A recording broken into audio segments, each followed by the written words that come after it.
পোষ্যের মৃত্যুতে শ্রাদ্ধানুষ্ঠান। উত্তর দিনাজপুরের কালিয়াগঞ্জের ঘটনা। পোষ্যের মৃত্যুতে গোটা গ্রামকে খাওয়ালেন পশুপ্রেমী অজিত কুমার দাস। বললেন, ঋণ শোধ করলাম।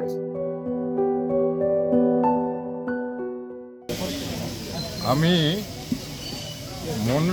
মনের দিক থেকে একজন পশুপ্রেমী হিসাবে ঋণগ্রস্ত ছিলাম।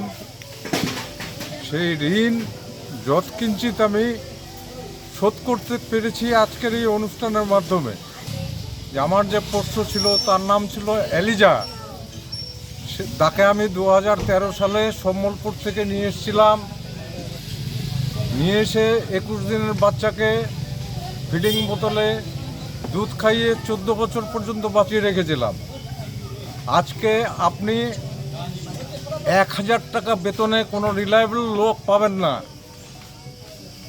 আমাকে বেতনটা দিতে হয়নি এলিজাকে।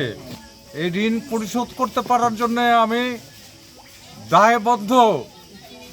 এলিজা কতদিন আগে মারা গেছে? এলিজা মারা গেছে 8 তারিখে।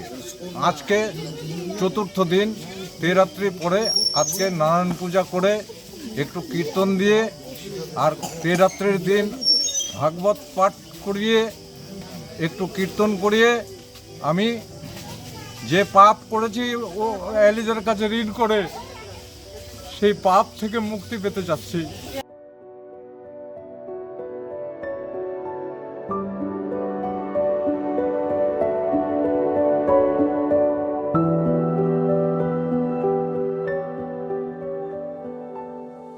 আজকে অজিতবাবু দেখিয়ে দিয়েছেন যে পোষ্যের প্রতি ভালোবাসা কাকে বলে। একজন মানুষ যখন পরলোকে গমন করেন তার যেরকম শ্রাদ্ধশান্তি করা হয়, স্মৃতিভোজন করা হয়, আজকে তিনি একটা অবলা জীবের জন্য সেই স্মৃতিভোজনের ব্যবস্থা করেছেন। আমরা আমাদের সংস্থার পক্ষ থেকে ওনাকে ধন্যবাদ জানাই এবং ওনার প্রতি আমরা কৃতজ্ঞ এবং আমরা চাই সমাজের প্রতিটি স্তরের মানুষের মধ্যে এই চেতনা বিকশিত হোক।